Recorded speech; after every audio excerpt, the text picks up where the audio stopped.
Baik, selamat Sabat bagi kita semuanya. Kita bersuka cita boleh berbakti pada hari Sabat ini, baik yang di tempat ibadah maupun yang di media Zoom. Terima kasih atas kesaksian yang kita dengarkan, yang boleh menguatkan kita. Dan saya puji Tuhan, pekabaran kita mulai dari pagi sampai siang ini semuanya berhubungan. Baik sahabat, pagi ini pekabaran kita berjudul Di Dalam Hadirat Allah. Mari kita buka Wahyu 14 ayat 9 sampai 11. Ini adalah pekabaran malaikat ketiga.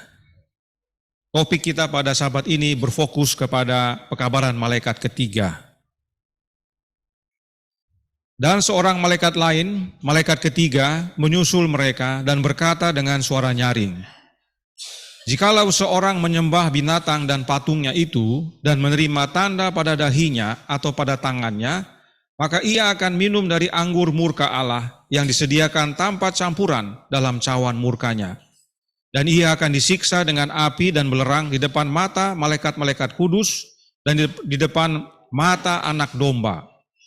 Maka asap api yang menyiksa mereka itu naik ke atas sampai selama-lamanya, dan siang malam mereka tidak henti-hentinya disiksa, yaitu mereka yang menyembah binatang serta patungnya itu, dan barang siapa yang telah menerima tanda namanya." Inilah pekabaran malaikat ketiga. Kapan ini terjadi? Kita buka manuskrip Releases, volume 17, halaman 6, paragraf 2. Dikatakan di sana, pekabaran pertama dan kedua diberikan pada tahun 1843 dan 1844. Dan kita sekarang berada di bawah proklamasi yang ketiga. Tetapi ketiga pekabaran itu masih harus diwartakan. Sama pentingnya sekarang seperti sebelumnya bahwa mereka akan diulangi kepada mereka yang mencari kebenaran. Dengan pena dan suara kita harus suarakan proklamasi, menunjukkan urutannya, 1, 2, 3, dan penerapan nubuatan yang membawa kita ke pekabaran malaikat ketiga. Tidak mungkin ada yang ketiga tanpa yang pertama dan kedua. Jadi berdasarkan kutipan ini, pekabaran malaikat ketiga sudah dimulai sejak tahun 1844. Dan bahkan meski pekabaran malaikat dikabarkan yang pertama dan kedua, harus tetap dikabarkan sebab yang ketiga ada karena ada yang pertama dan kedua. Dunia harus melihat penerapannya. Namun saat ini kita fokus kepada pekabaran malaikat ketiga. Sesekali kita akan singgung malaikat pertama dan kedua untuk melihat rangkaiannya. Karena dikatakan kita harus jelaskan juga urutannya. Kenapa sampai demikian? Dan ini penting kita kabarkan dengan pena dan suara. Harus diproklamasikan. Sebagaimana tadi kesaksian daripada pendeta bahwa kita harus semakin mengabarkan. Sekarang pertanyaannya adalah, pekabaran apa yang perlu kita kabarkan dengan pena dan suara, dengan nyaring kepada dunia dari pekabaran malaikat ketiga? Roh Nubuat kembali membantu kita dalam Kemenangan Akhir halaman 466 paragraf 2. Setelah amaran terhadap penyembahan binatang dan patungnya, nubuatan menyatakan, yang penting di sini ialah ketekunan orang-orang kudus yang menuruti perintah Allah dan iman kepada Yesus. Sementara mereka yang menuruti perintah-perintah Allah ditempatkan pada posisi yang bertentangan dengan mereka yang menyembah binatang itu dan patungnya dan yang menerima tandanya, maka pemeliharaan hukum Allah pada satu pihak dan pelanggarannya di pihak yang lain akan membuat perbedaan antara penyembah Allah dan penyembah binatang itu. Berdasarkan penjelasan Roh Nubuat, pekabaran malaikat ketiga tidak berhenti di ayat 11. Sebab bila hanya berhenti di ayat 11, maka tidak ada pembanding. Karenanya Roh Nubuat menjelaskan dalam pekabaran malaikat ketiga ada dua kubu. Kubu yang menyembah binatang dan patungnya, serta kubu yang menyembah Allah. Nah, apakah ciri-ciri dari penyembah Allah? Mari kita baca ayat 12 dan 13. Wahyu 14 ayat 12 dan 13 berkata, "Yang penting di sini ialah ketekunan orang-orang kudus yang menuruti perintah Allah dan iman kepada Yesus. Dan aku mendengar suara dari sorga berkata, tuliskan, berbahagialah orang-orang mati yang mati dalam Tuhan sejak sekarang ini. Sungguh, kata Roh, supaya mereka boleh beristirahat dari jerih lelah mereka, karena segala perbuatan mereka menyertai mereka. Inilah pekabaran malaikat yang ketiga secara lengkap. Dari ayat 9 sampai ayat 13. Baru terlihat ada dua kubu. Kubu yang pertama, penyembah binatang dan akibatnya. Jadi mereka menyembah binatang dan terima akibatnya. Kubu yang kedua, mereka penyembah Allah dan juga ada akibatnya. Inilah dua kubu dalam pekabaran malaikat ketiga. Yang sembah binatang dan patung binasa. Dan yang sembah Allah meskipun mati tapi bahagia sebab mereka akan alami kebangkitan. Dari pekabaran malaikat ketiga ini juga dapat kita pahami bahwa yang sembah binatang dan patungnya tidak menuruti perintah Allah dan tidak beriman kepada Yesus. Hanya penyembah Allah saja yang menuruti perintah-perintahnya serta beriman kepada Yesus. Ini poin penting yang harus kita ingat karena kita akan lihat maknanya sebagaimana kita lanjutkan. Kembali kontrasnya adalah kedua kubu ini harus kita kabarkan dengan suara nyaring agar manusia memilih. Tetapi sebelum mereka bisa memilih dengan benar, harus kita beritahu siapa itu binatang dan patungnya dan serta siapa Allah yang dimaksudkan. Kita semua umumnya adalah pelajar nubuatan. Oleh karenanya itu, binatang yang dilambangkan di sini saya yakin semua tahu, yaitu kepausan. Dan patungnya adalah undang-undang hari Minggu. Namun untuk menyegarkan, kita baca Kemenangan Akhir halaman 469 paragraf 1. Para pengikut Roma menyatakan bahwa pemeliharaan hari Minggu oleh orang-orang Protestan adalah suatu penghormatan yang mereka berikan kepada kekuasaan gereja Katolik. Pemaksaan pemeliharaan hari Minggu pada pihak gereja Protestan adalah pemaksaan penyembahan kepausan binatang itu. Mereka yang mengerti tuntutan hukum yang keempat itu, yang memilih memelihara yang salah, gantinya hari Sabat yang benar, dengan demikian memberi penghormatan kepada kuasa yang memerintahkannya. Tetapi tindakan memaksakan kewajiban agama oleh kuasa sekular, dengan demikian gereja-gereja membuat patung binatang itu. Sejak diberlakukannya pemeliharaan hari Minggu di Amerika Serikat, akan menjadi pemberlakuan penyembahan kepada binatang itu dan patungnya. Dari penjelasan ini jelas bahwa binatang itu adalah lambang daripada kepausan dan patung binatang itu adalah penyembahan hari Minggu. Sekarang, siapa Allah yang dimaksudkan dalam pekabaran malaikat ketiga? Karena kita harus tahu supaya kita membuat pilihan yang benar. Untuk mengetahui jawabannya, kita perlu mundur ke pekabaran malaikat pertama, supaya kita lihat urutannya. Dikatakan di sana, Wahyu 14 ayat 6, dan aku melihat seorang malaikat lain terbang di tengah-tengah langit, dan padanya ada Injil yang kekal untuk diberitakannya kepada mereka yang diam di atas bumi, dan kepada semua bangsa, dan suku, dan bahasa, dan kaum. Dan ia berseru dengan suara nyaring, takutlah akan Allah dan muliakanlah Dia, karena telah tiba saat penghakimannya. Dan sembahlah Dia yang telah menjadikan langit dan bumi dan laut dan semua mata air. Allah yang dalam pekabaran malaikat pertama ini tentunya sama dengan Allah yang terdapat dalam pekabaran malaikat ketiga. Pada umumnya kita sudah belajar, siapa Dia? Allah Bapa. Namun untuk menyegarkan, mari kita lihat Alkitab menjelaskan dirinya sendiri. Allah yang dimaksudkan dalam ayat ini punya ciri khas, yaitu apa? Dia yang menjadikan langit dan bumi, laut dan semua mata air, atau dan segala isinya. Mari kita buka Kisah 14 ayat 15. Hai kamu sekalian, mengapa kamu berbuat demikian? Kami ini adalah manusia biasa seperti kamu. Kami ada di sini untuk memberitakan Injil kepada kamu, supaya kamu meninggalkan perbuatan sia-sia ini dan berbalik kepada Allah yang hidup, yang telah menjadikan langit dan bumi, laut dan segala isinya. Allah yang menjadikan langit dan bumi, laut dan segala isinya ini disebut juga Allah yang hidup. Ya. Kemudian ada sebutan yang lain buat Allah yang menciptakan ini. Kisah 17 ayat 24. Dikatakan, Allah yang telah menjadikan bumi dan segala isinya, Ia yang adalah Tuhan atas langit dan bumi, tidak diam dalam kuil-kuil buatan tangan manusia. Sebutan lain untuk Allah yang menjadikan langit dan bumi dan segala isinya adalah Tuhan atas langit dan bumi. Jadi Allah yang menjadikan langit dan bumi, laut dan segala isinya ini ada dua istilah yang kita dapatkan. Yang pertama, Allah yang hidup dan Tuhan atas langit dan bumi. Nah, pertama kita cari tahu siapa itu Allah yang hidup. Dan yang kemudian adalah Tuhan atas langit dan bumi. Kita tampilkan ayatnya berikut ini. Yaitu 1 Tesalonika 1 ayat 9 dan 10.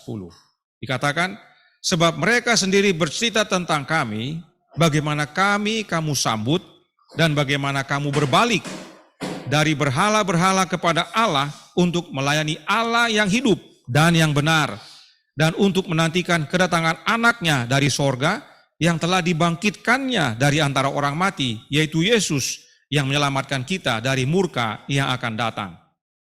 Dari ayat ini Paulus jelaskan bahwa Allah yang hidup itu punya anak yang dia bangkitkan dari antara orang mati. Karenanya Allah yang hidup ini adalah Allah Bapa. Kemudian dalam Matius 11 ayat 25, Yesus sendiri berkata, pada waktu itu berkatalah Yesus, aku bersyukur kepadamu Bapa, Tuhan, langit dan bumi, karena semuanya itu engkau sembunyikan bagi orang bijak dan orang pandai, tapi engkau nyatakan kepada orang kecil.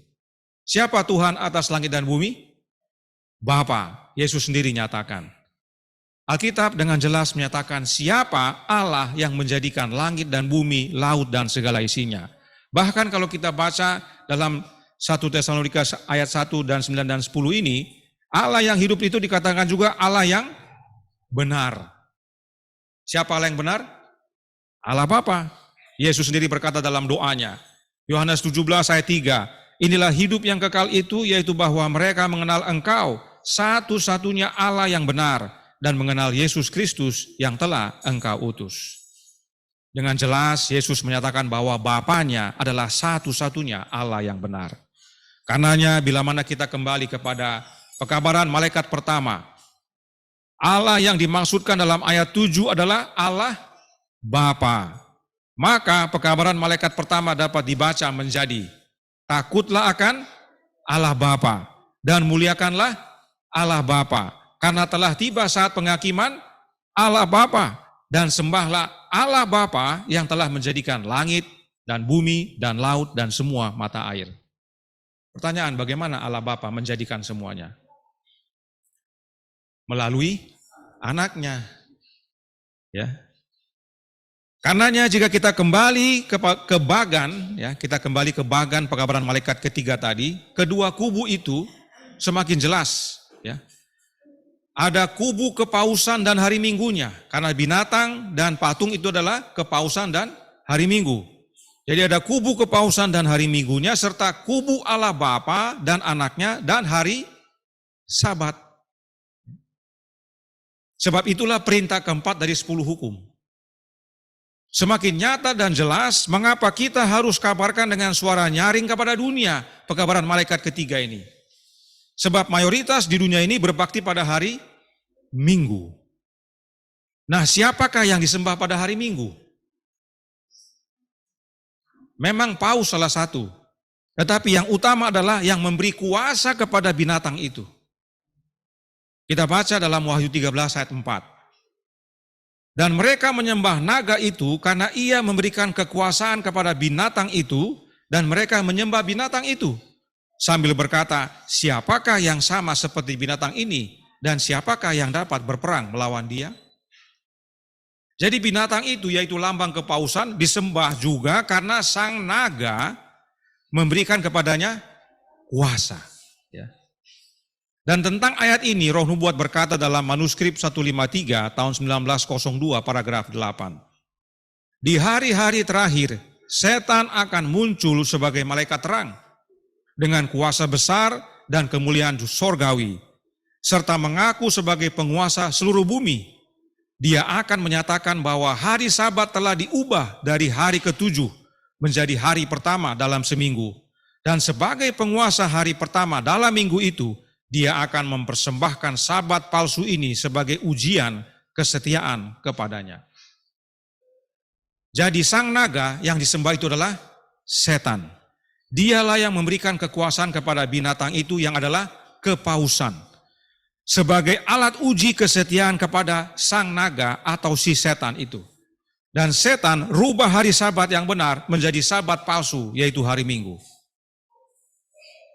Berikut pengakuan Gereja Katolik tentang siapa yang mereka sembah pada hari Minggu.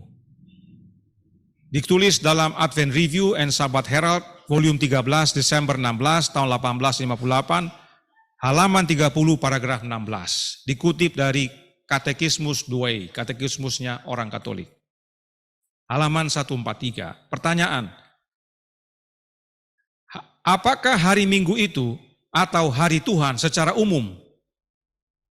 Jawab, ini adalah hari yang dipersembahkan oleh para rasul untuk menghormati Trinitas yang Maha Suci. Hari Minggu untuk menyembah siapa? Trinitas. Ini pengakuan Gereja Katolik. Dan untuk mengenang bahwa Kristus bangkit dari kematian pada hari Minggu, mengirimkan Roh Kudus pada hari Minggu, dan oleh karenanya hari Minggu disebut hari Tuhan. Itu juga disebut hari Minggu dari denominasi Romawi kuno, Dies Solis, hari matahari, yang mana hal itu menjadi suci. Bisa lihat bagaimana adopsi hari Minggu itu adalah dari kekafiran, hari matahari, untuk menyembah Trinitas. Ingat tadi, sang naga memberi kuasa kepada sang binatang. Binatang disembah bersama patungnya yang adalah hari Minggu. Hari Minggu menurut Katekismus Gereja Katolik adalah persembahan para rasul untuk mengenang Yesus bangkit dari kematian. Apakah benar? Salah. Para rasul tidak pernah mempersembahkan hari Minggu sebagai mengenang kematian atau kebangkitan Yesus. Tidak ada dalam Alkitab. Dan kalau kita baca dalam Alkitab, pada waktu Yesus bangkit, di mana para rasul itu? Mereka lagi mengurung diri dalam ruangan, ketakutan. Cuma 2 orang yang pergi, itu pun diajak oleh Maria. Maria dengan teman-temannya yang duluan ke kubur. Yesus bilang sama Maria, pergi bilang sama saya punya saudara-saudara itu, bahwa saya sudah bangkit. Mereka ketakutan. Bagaimana orang ketakutan mempersembahkan suatu hari untuk mengenang kebangkitan itu? Harusnya malu mereka. Ya. Yesus sudah katakan kepada murid-muridnya, dalam 3 hari saya bangkit. Mereka tidak percaya. Mereka malah mengurung diri ketakutan. Jadi pernyataan ini salah. Tidak alkitabiah. Kemudian, apa yang terjadi sekarang? Banyak yang terima jawaban ini. Banyak yang pelihara hari Minggu dan sembah Trinitas. Nah, yang menarik adalah ada yang tidak berbakti pada hari Minggu tapi sembah Trinitas. Contohnya, gereja Masehi Advent hari ke-7. Berbakti pada hari Sabat tapi menyembah Trinitas yang sama dengan gereja Katolik. Ada orang bilang gereja Katolik punya Trinitas dengan gereja Advent punya Trinitas berbeda. Ada yang bilang begitu. Kalau berbeda jangan sebut Trinitas. Karena Trinitas definisinya cuma satu. Yang tetapkan Konsili Nisea. Dan itu diakui sama GC. Tapi orang Advent di bawah bilang lain lagi. Ya, ringkasnya Trinitas itu adalah ada satu Allah yang terdiri dari 3 pribadi yang berbeda. Bapa, Anak, dan Roh Kudus. Bapa bukan anak, anak bukan bapa. Bapa bukan roh, roh bukan bapa. Anak bukan roh, roh bukan anak. Masing-masing berbeda, tapi satu. Itu sebabnya mereka bilang tidak dapat dipisahkan. Kenapa mereka bilang tidak dapat dipisahkan? Supaya tetap satu. Kalau mereka bilang bisa dipisahkan, berarti gereja Advent menyembah tiga Allah, politeis. Ya. Bingung sendiri pada akhirnya. Itulah definisi Trinitas yang dipercaya oleh gereja Katolik dan gereja Advent. Jadi oleh karena situasi itu, keunikannya adalah ada gereja berbakti pada hari Sabat, tapi menyembah Trinitas yang sama dengan orang yang berbakti pada hari Minggu. Ya. Bahkan gereja Katolik dalam katekismusnya nomor 234 berkata, misteri Trinitas Maha Kudus adalah pusat misteri dari iman dan kehidupan Kristen. Itu adalah misteri Allah dalam dirinya sendiri. Oleh karena itu adalah sumber dari semua misteri iman lainnya. Terang yang menerangi mereka. Ini adalah ajaran paling mendasar dan penting dalam hierarki kebenaran iman. Ini pernyataan daripada gereja Katolik di Vatikan. Kalau saudara klik ini link, sudah tidak bisa lagi. Dilarang, tulisannya dilarang. Kita tidak berhak lagi. Saya masih bersyukur masih bisa akses, tapi masih bisa kita dapatkan ini dari Wikipedia. Ya. Kalau kita tidak bisa masuk ke sini, kita masuk ke Wikipedia. Karena rupanya mereka sudah mulai amati mungkin. Sudah banyak yang mengutip katekismus mereka. Ya. Bahwa misteri Trinitas Maha Kudus adalah pusat misteri dari iman dan kehidupan Kristen. Bukan dibilang kehidupan Katolik. Kehidupan Kristen artinya tidak hanya milik gereja Katolik. Milik juga daripada anak-anaknya, yaitu gereja yang bergantung kepada Katolik tadi. Seperti gereja Protestan yang mengakui akan hari Minggu, menjunjung akan kekuasaan kepausan. Dan kalau kita baca dalam buku Wahyu, ada misteri ya. Dalam pasal 17, ada misteri. Ini bukan kebetulan. Misteri-misteri ini bukan kebetulan. Karena memang Sang Naga yang ciptakan. Nah, bagaimana dengan gereja Advent? Mari kita baca kembali pernyataan daripada petinggi General Conference. Dr. Gannon Diop. Gannon Diop diwawancara oleh sebuah universitas Jesuit pertama dan terbesar di Amerika Serikat yang namanya Georgetown University. Dalam wawancara itu ditanya mengenai Allah yang dipercayai oleh gereja Advent. Gannon Diop berkata, kami adalah bagian dari keluarga Kristen yang mengakui Allah Trinitas. Jadi gereja Advent melalui pejabat resminya menyatakan pernyataan resmi bahwa gereja Advent adalah gereja yang mengakui Trinitas. Merupakan bagian sebuah keluarga Kristen yang sama-sama percaya Trinitas. Artinya gereja Advent adalah anak daripada Babel. Sama dia punya Allah. Gereja Advent telah menjadi anak dari Babel besar, ibu dari wanita pelacur. Ya. Yang tertulis di dahinya apa? Misteri. Tidak heran misteri jadi pusat iman gereja Katolik. Yang dia bilang merupakan pusat daripada kekristenan juga. Karena memang banyak yang ikut. Ya. Karenanya kalau kita kembali kepada bagan pekabaran malaikat ketiga tadi menjadi Trinitas yang disembah. Kepausan dan undang-undang hari Minggu. Itu satu kubu. Ya. Kubu yang sebelah adalah Allah Bapa. Yang mana menyembah Allah Bapa dan anaknya serta berbakti pada hari Sabat. Dari perbandingan ini semakin jelas mengapa kita harus kabarkan dengan nyaring kepada dunia. Karena meskipun dunia sudah mendengar pekabaran nubuatan gereja Advent mengenai Wahyu pasal 14, tapi saya yakin gereja Advent belum kabarkan yang ini. Karena gereja Advent sudah menyembah Trinitas. Bagaimana gereja Advent mengabarkan tentang pekabaran malaikat ketiga dengan kebenaran ini, sementara dirinya pada posisi yang salah. Karenanya bagian kita untuk kabarkan, karena gereja Advent sudah tidak kabarkan lagi kebenaran ini. Gereja Advent meski berbakti pada hari Sabat, tapi menyembah Trinitas yang sama dengan Katolik. Karenanya bagannya bisa berubah lagi, jadi begini. Gereja Katolik dengan Trinitasnya serta hari Minggunya. Gereja Advent bercampur, yaitu sembah Trinitas pada hari Sabat, yang harusnya disembah pada hari Minggu. Jadi Allahnya sudah sama, tinggal harinya yang agak beda. Makanya sudah bercampur dia. Saya bikin kotak warna orange itu. Karenanya saudaraku dalam Tuhan, jangan kaget nanti jika pada akhirnya gereja Advent dengan mudah menerima hari Minggu sebab Allah yang disembah sudah sama. Apalagi umat-umat gereja Advent saat ini, apa komentarnya? Sudah, di dalam saja.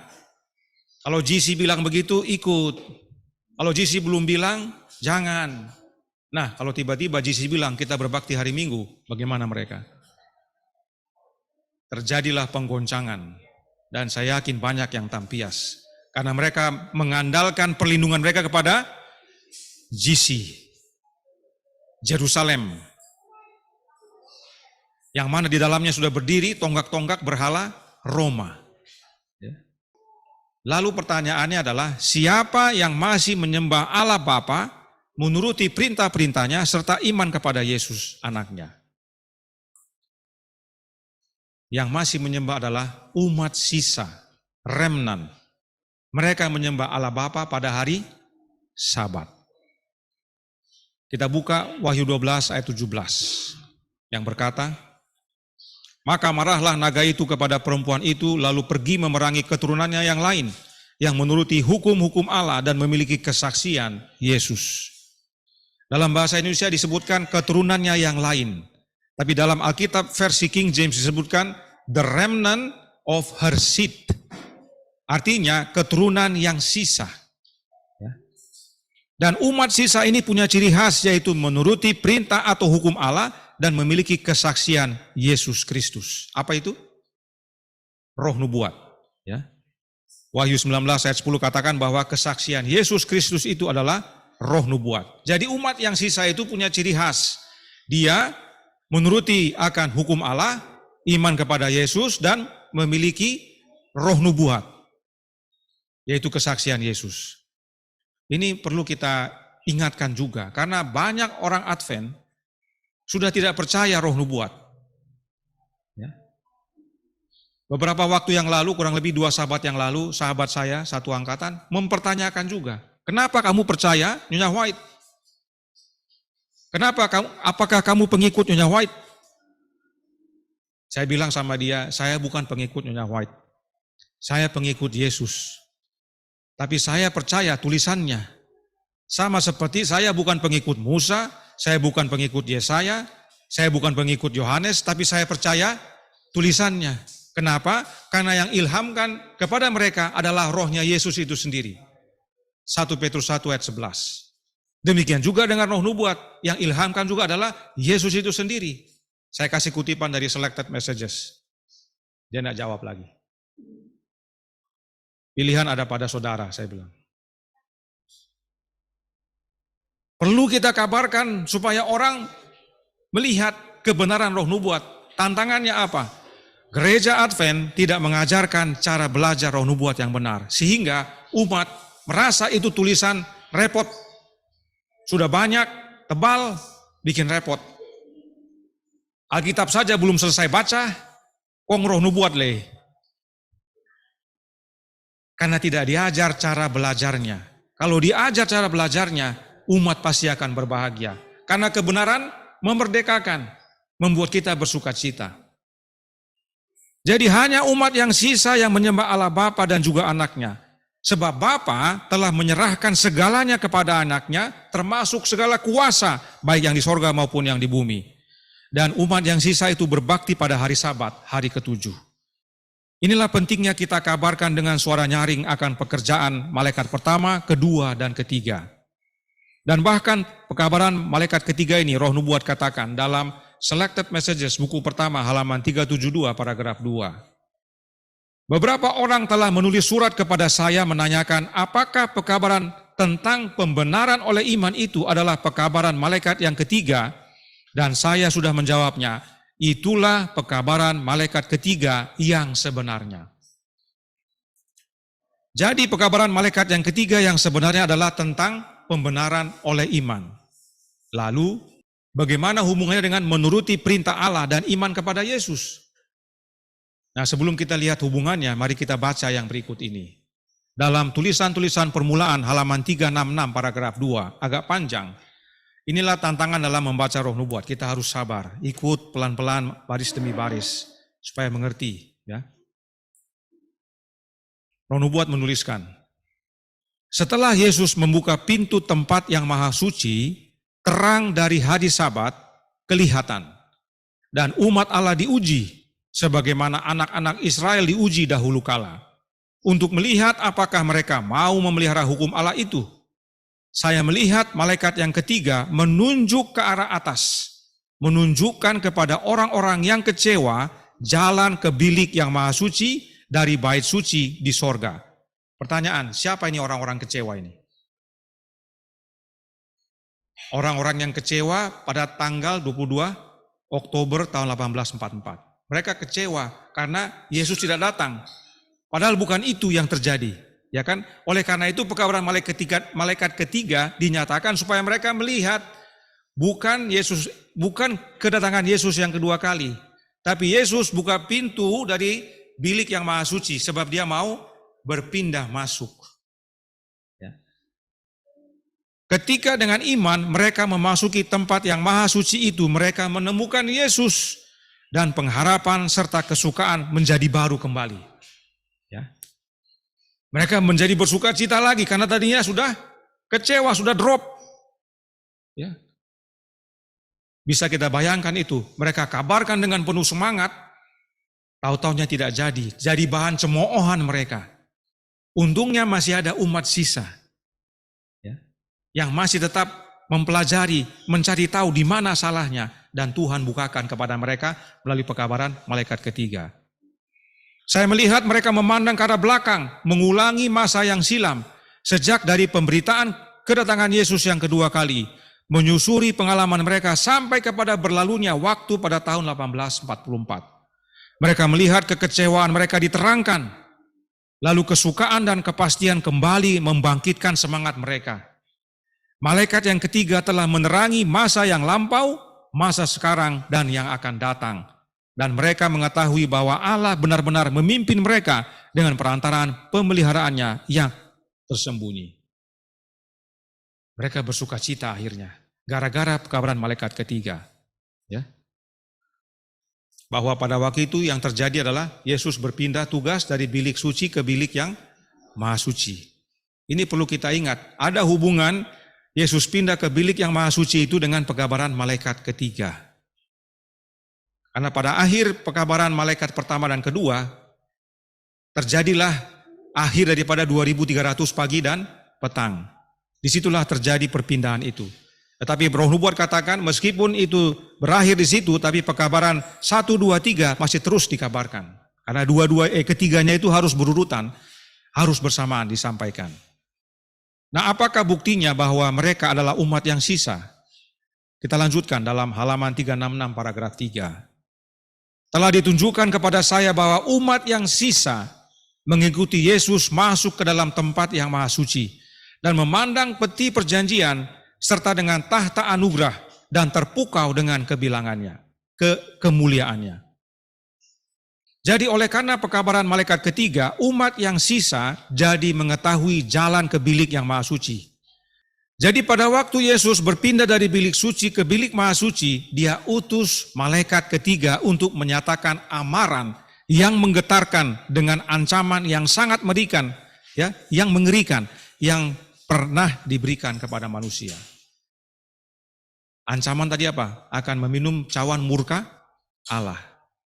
Itu amaran. Tujuannya agar umat Allah yang sisa supaya berjaga-jaga. Sebab pencobaan dan penderitaan ada di hadapan mereka. Itu sebabnya pekabaran malaikat ketiga berkata, yang penting di sini ialah ketekunan orang-orang kudus yang menuruti perintah Allah dan iman kepada Yesus.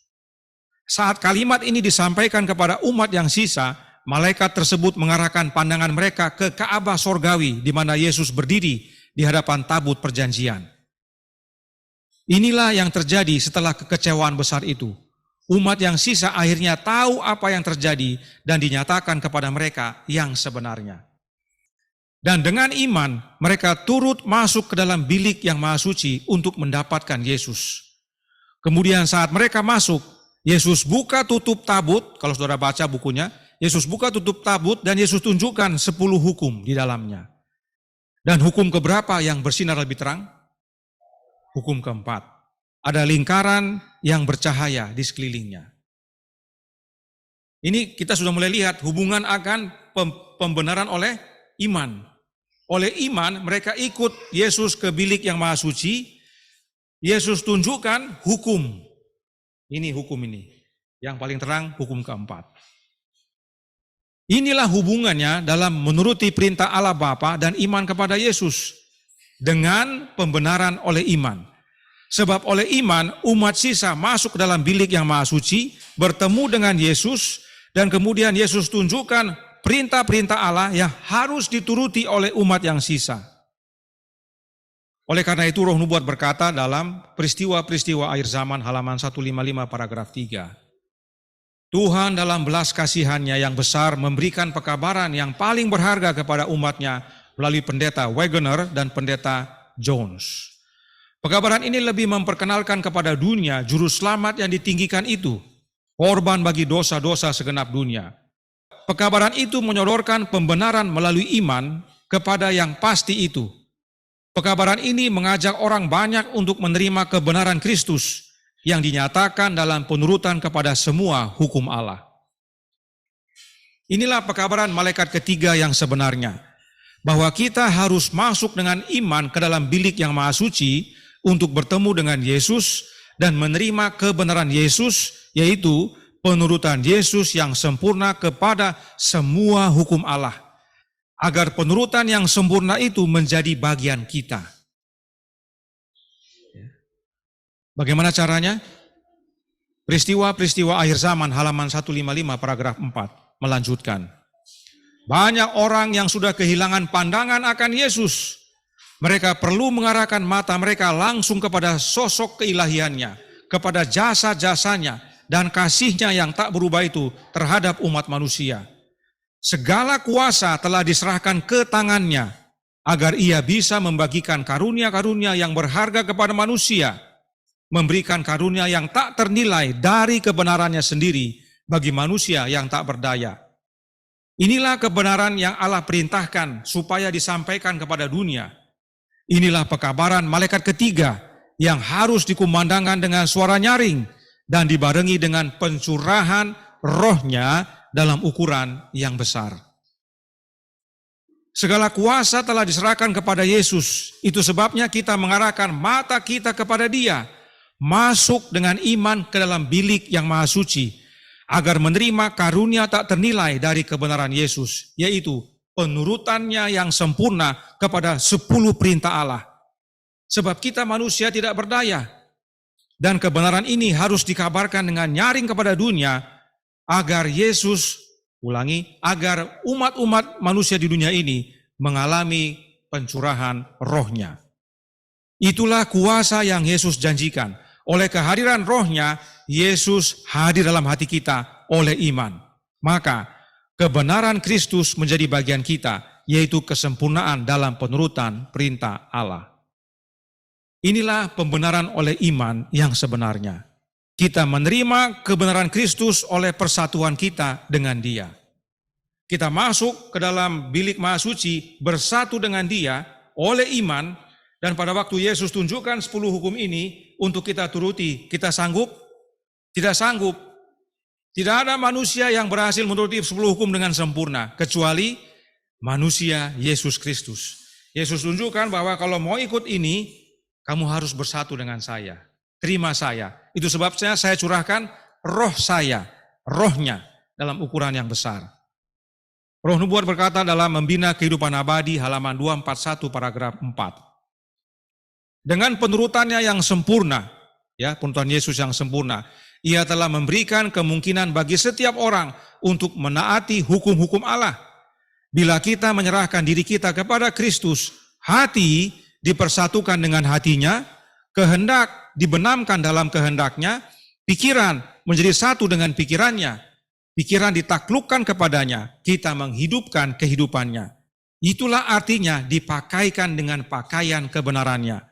Kemudian manakala Tuhan memandang kita, Ia melihat bukan pakaian daun ara, bukan ketelanjangan dan cacat dosa, melainkan pakaian kebenarannya sendiri yang merupakan penurutan yang sempurna atas hukum Yahweh.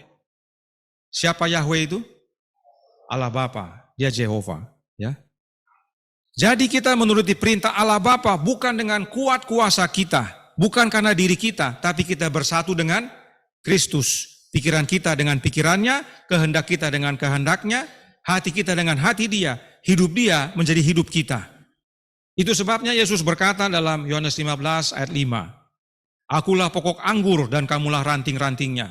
Barang siapa tinggal dalam aku dan aku dalam dia, ia berbuah banyak. Sebab di luar aku kamu tidak dapat berbuat apa-apa. Jelas sekali bahwa di luar Yesus kita tidak dapat berbuat apa-apa, apalagi mau menuruti hukum. Ya. Untuk dapat kita menuruti perintah Bapa dengan sempurna, kita harus tinggal dalam Yesus, bersatu dengan pokok anggur. Bagaimana caranya bersatu dengan Yesus? Bagaimana caranya tinggal dalam Yesus? Dengan menerima rohnya. Kerinduan segala zaman buku kedua halaman 320 paragraf 1. Hendaklah kamu tetap di dalam aku dan aku juga dalam kamu. Tinggal dalam Kristus berarti selalu menerima rohnya. Suatu kehidupan penyerahan yang tidak terbatas kepada pekerjaannya. Tinggal dalam Yesus artinya menerima rohnya, yaitu rohnya Kristus itu secara terus-menerus, dikatakan selalu menerima. Dan siapa yang bekerja saat kita menerima rohnya Yesus? Perhatikan yang warna biru. Kristus yang bekerja. Dengan kita menerima rohnya Yesus, itu adalah wujud dari penyerahan kita yang tidak terbatas kepada pekerjaannya Yesus.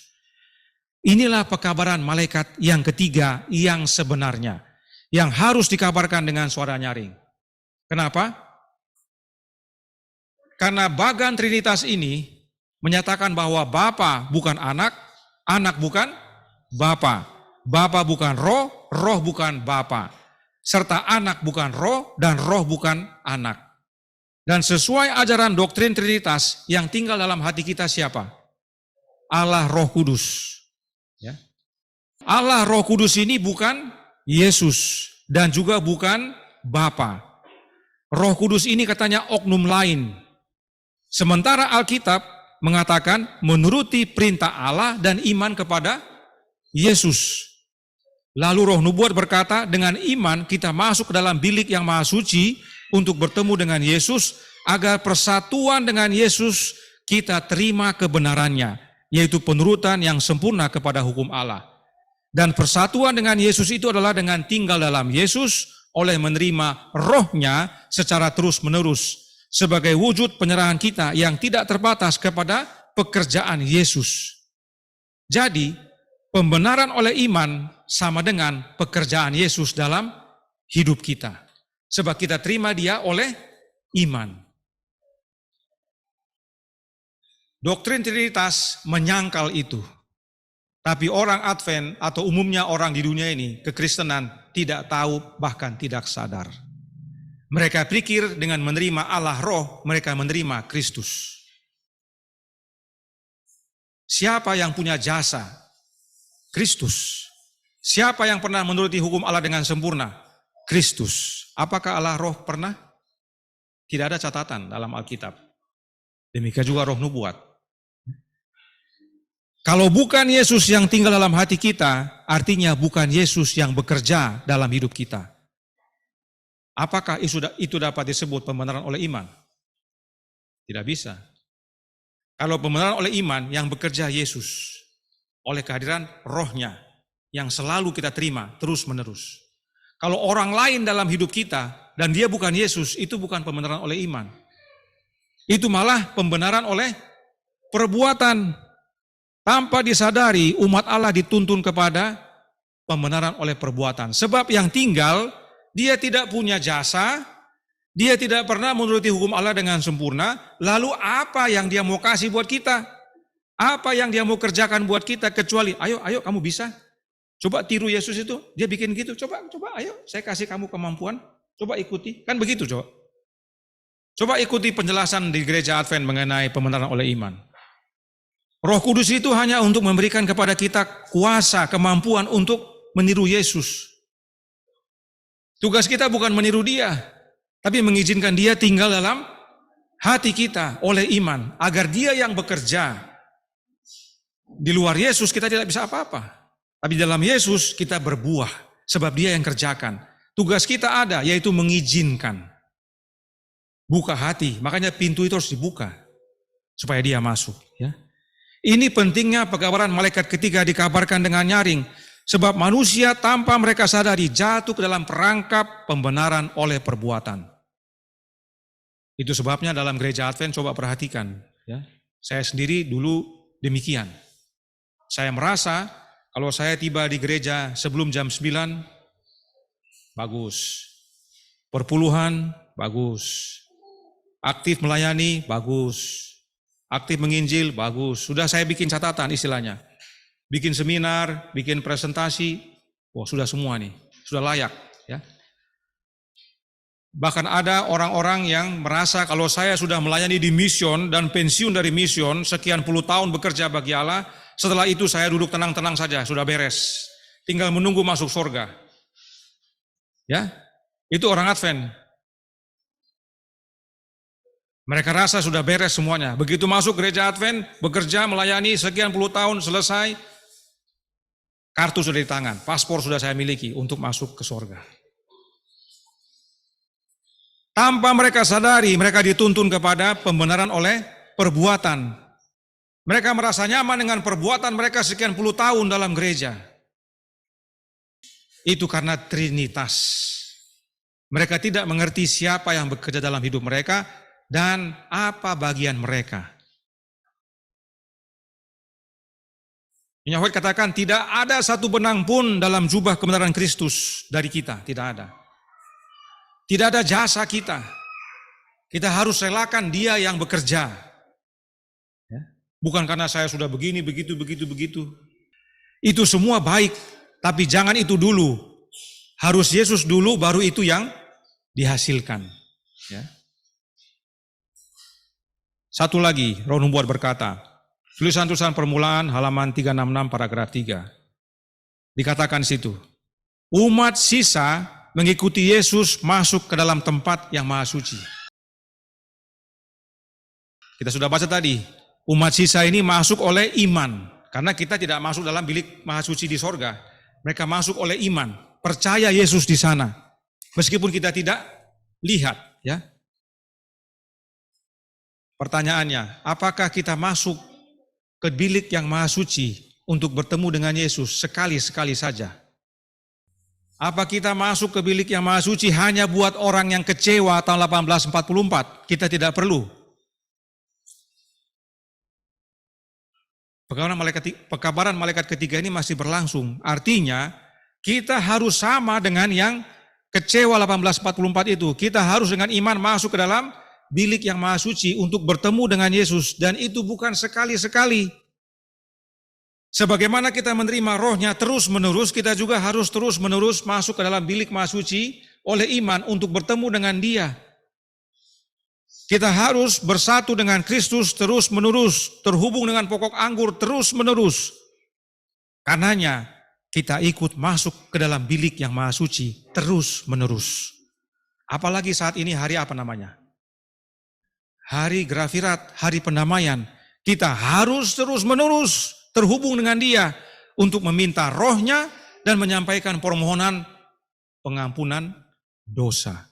Saat ini waktunya. Nah, kalau kita secara terus-menerus oleh iman masuk dalam bilik yang maha suci untuk bertemu dengan Yesus, maka dengan sendirinya kita berada di dalam hadirat Allah. Itulah judul pada pekabaran Sabat ini. Kalau kita setiap saat terus-menerus oleh iman masuk dalam bilik yang maha suci untuk bersatu dengan Yesus dengan sendirinya, kita di dalam hadirat Allah. Sebab dalam bilik maha suci ada berapa oknum yang bertugas? Hanya dua. Allah Bapa duduk di atas tahta rahmat dan Yesus imam besar kita melayani di hadapannya. Hanya dua makhluk ini yang melayani dalam bilik yang maha suci. Jadi oleh karena kita bersatu dengan Yesus, dengan sendiri kita berada di dalam hadirat Allah Bapa. Pertanyaannya, apa sikap kita dalam hadirat Allah Bapa? Mundur lagi ke pekabaran malaikat pertama. Kita baca ayat 7. Takutlah akan Allah, muliakanlah Dia, karena telah tiba saat penghakimannya, dan sembahlah Dia. Ini sikap kita kepada Allah karena kita saat dalam hadiratnya secara terus-menerus oleh iman. Apalagi saat ini adalah penghakiman pemeriksaan. Itu sebabnya dikatakan karena telah tiba saat penghakimannya, yaitu penghakiman pemeriksaan atau hari pendamaian. Dalam buku Adventist Home bab 54, Roh Nubuat berkata, orang tua harus ingat bahwa kita hidup, berbicara dan bertindak di dalam hadirat Allah. Jika kita percaya bahwa saat ini adalah hari pendamaian, maka kita sedang berada dalam hadirat Allah. Apakah hanya ini untuk orang tua? Oh, tentu tidak. Orang tua harus ajarkan kepada anak-anaknya juga bahwa kita saat ini bersatu dengan Yesus dalam bilik yang maha suci, kita berada di hadirat Allah Bapa. Pertanyaan, kalau kita saat ini sebagai umat yang sisa, mengaku umat sisa dan percaya akan pekabaran ini, bahwa setiap hari kita harus oleh iman masuk ke dalam bilik yang maha suci, bersatu dengan Yesus, hadir dalam hadirat Allah, apa yang harus kita lakukan? Takut, muliakan, dan sembah. Tapi apa yang terjadi dengan umat yang sisa? Main game? Ya, orang-orang muda, saya minta maaf, tapi kita dalam hadirat Allah main apa? Main game, nonton, ini orang tua juga ya, orang tua juga suka nonton. Ya, sinetron, apa ya, minta maaf yang hobi sinetron, ya, drama-drama. Kita dalam hadirat Allah, hari pemeriksaan. Apalagi sibuk dengan kesenangan dunia, ya, dari mall ke mall mungkin, ya, berpola hidup dunia, tidak mau ketinggalan mode, selera dan sebagainya. Kita dalam hadirat Allah saat ini. Kalau kita percaya ini hari pendamaian, kalau kita percaya oleh iman kita masuk ke dalam bilik maha suci bersatu dengan Yesus, kita dalam hadirat Allah Bapa. Tugas kita, takut akan Dia, muliakan Dia, sebab telah tiba saat penghakimannya, dan sembahlah Dia. Karenanya hari Sabat ini adalah Sabat panggilan. Bagi yang masih bergumul dengan Trinitas, jangan lama-lama. Om, tante, opa, oma, brur, ses, ya, opung, tulang, nantulang, uda, inang uda, ya, semua keluarga di sini maupun yang di Zoom, jangan tunda-tunda. Waktunya semakin singkat, tinggalkan segera. Mereka yang selamat tidak sembah Trinitas. Mereka yang mau tergabung dalam 144.000 harus tinggalkan Trinitas. Tidak bisa orang yang percaya Trinitas tergabung dalam 144, tidak bisa. Karena yang 144 di dahinya tertulis nama siapa? Bapa dan Anak. Cuma dua nama yang tertulis di dahinya. Trinitas adalah produk sang naga yang diberikan kepada sang binatang agar dunia menyembah. Itu sebabnya seluruh dunia heran dan mengikuti. Termasuk gereja Advent. Saya menyampaikan bukan karena saya membenci, tapi sebagai panggilan. Sama seperti hamba-hamba Tuhan zaman dahulu kala. Bangsa Israel murtad, berzina, selingkuh. Tugas mereka apa? Memanggil kembali. Kita panggil kembali, karena saudara-saudara kita di dalam banyak toh. Sahabat, saudara banyak di dalam, kita panggil kembali. Itu pentingnya kita kabarkan dengan suara nyaring. Yang kedua, bagi yang sudah tinggalkan Trinitas dan sembah Allah Bapa dan Anaknya, berbakti pada hari Sabat, percaya Yesus dalam bilik Maha Suci, percaya kita dalam hadirat Allah. Apakah itu artinya kita tidak bekerja? Apakah itu artinya kita tidak berusaha atau tidak sekolah? Kita masih bekerja, masih bisa berusaha dan sekolah. Tetapi, ya, bekerjalah dengan kesadaran bahwa kita dalam hadirat Allah. Kita berbicara dan bertindak dalam kesadaran bahwa kita di dalam hadirat Bapa. Jika pekerjaan kita, usaha kita, sekolah kita, apapun itu, merusak kehadiran Allah Bapa dalam hidup kita, tinggalkan. Saudara yang tahu apa itu. Karena masing-masing tahu pekerjaannya, masing-masing tahu usahanya, masing-masing tahu sekolahnya. Kalau pekerjaan kita, usaha kita, sekolah kita merusak kehadiran Allah Bapa dan Anaknya dalam hidup kita, tinggalkan. Inilah latihan iman itu. Bagi yang bergumul untuk tinggalkan Trinitas akan bertanya, bagaimana nanti ya? Teman-teman saya nanti membenci saya. Kalau pendeta beberapa mengakui nanti bagaimana dapur saya. Karena pasti diberhentikan oleh organisasi.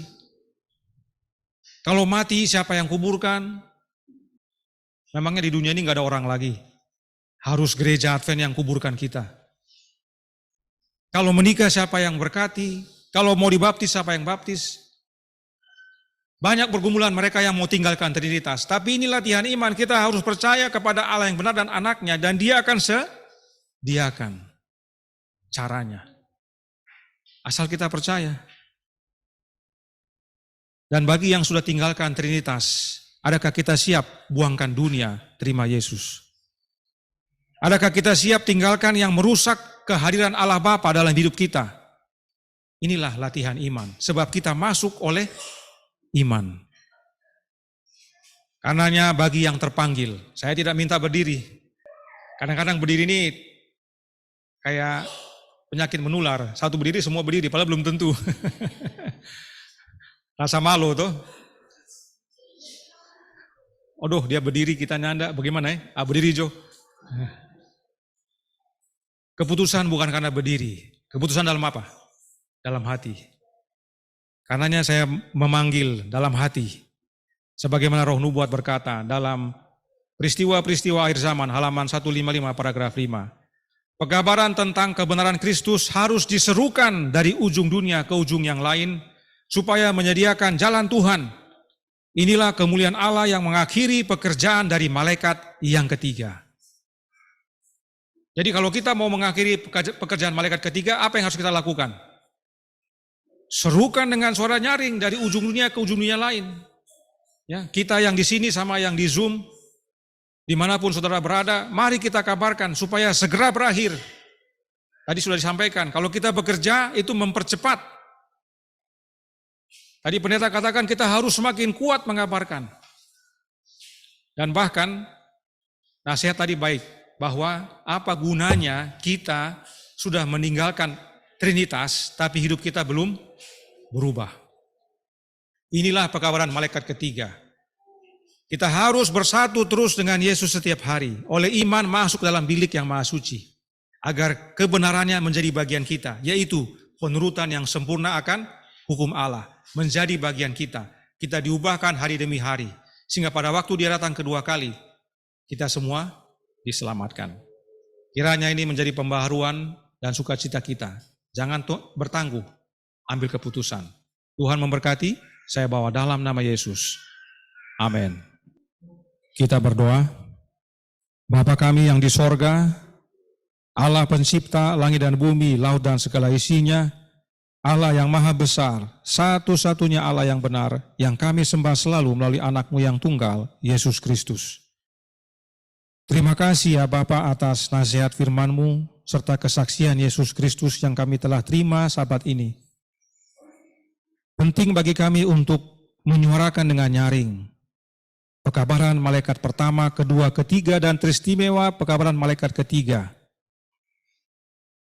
Namun yang terutama saat ini adalah pekabaran tersebut harus menjadi bagian kami. Kami harus mengalami pembenaran oleh iman, yaitu dengan bersatu dengan Kristus, masuk oleh iman ke dalam bilik maha suci, menerima kebenarannya, yaitu penurutannya yang sempurna terhadap perintah-perintah-Mu ya Bapa. Sebab kami manusia berdosa tidak akan sanggup menurutinya dengan sempurna. Kami perlu Kristus oleh kehadiran Roh-Nya. Dan bila mana hidup kami sudah bertumbuh, mampukan kami untuk menyuarakan. Sebab banyak sekali umat-umat Tuhan, bukan hanya di gereja Advent, tapi di gereja-gereja lain, yang sudah terjerumus kepada jebakan sang naga oleh doktrin Trinitasnya. Agar kami dapat menghimbau, memanggil agar kembali kepada Allah yang benar melalui anaknya, serta menerima roh anak Allah dalam hati mereka. Mereka pun mengalami pembaharuan dan merasakan kemerdekaan. Tolong kami ya Bapa, curahkan roh anak-Mu dalam hati ini. Mampukan kami ya Yesus menjadi saksi-Mu, menyuarakan dimanapun kami berada, baik pribadi, keluarga, kelompok, melalui media sosial, melalui persahabatan, apapun itu caranya, Tuhan campur tangan. Kami rindu banyak yang menerima, terbuka hati akan kebenaran ini. Bukan karena kehebatan kami, bukan karena kebenaran kami, tapi inilah yang perlu diterima oleh dunia, dan inilah perintah-Mu kepada kami untuk menyatakannya. Karenanya, mampukan kami, tinggallah dalam kami ya Yesus, dan bekerjalah agar kami menjadi saksi-Mu yang penuh kuasa. Kami serahkan semua umat-umat Tuhan yang di Timika, demikian juga yang di tempat lain yang jauh, yang tidak bersama, yang saat ini hadir melalui media Zoom. Mampukan mereka juga. Gunakan mereka untuk kabarkan semakin giat, semakin jauh, agar pekabaran malaikat 3 dapat segera berakhir dan Yesus datang segera. Tolong kami sepanjang hari Sabat ini, sebagai kami mana menikmati dari awal hingga akhirnya dalam kegiatan ibadah, belas kasih, dan jangkauan. Tuhan kiranya berserta kami. Terpujilah nama-Mu, terima kasih atas kasih-Mu, kehendak-Mu yang jadi, ampun kami akan dosa dan salah, karena kami berdoa hanya dalam nama anak Allah yang tunggal, Yesus Kristus, yang adalah Tuhan dan Juru Selamat kami. Amin.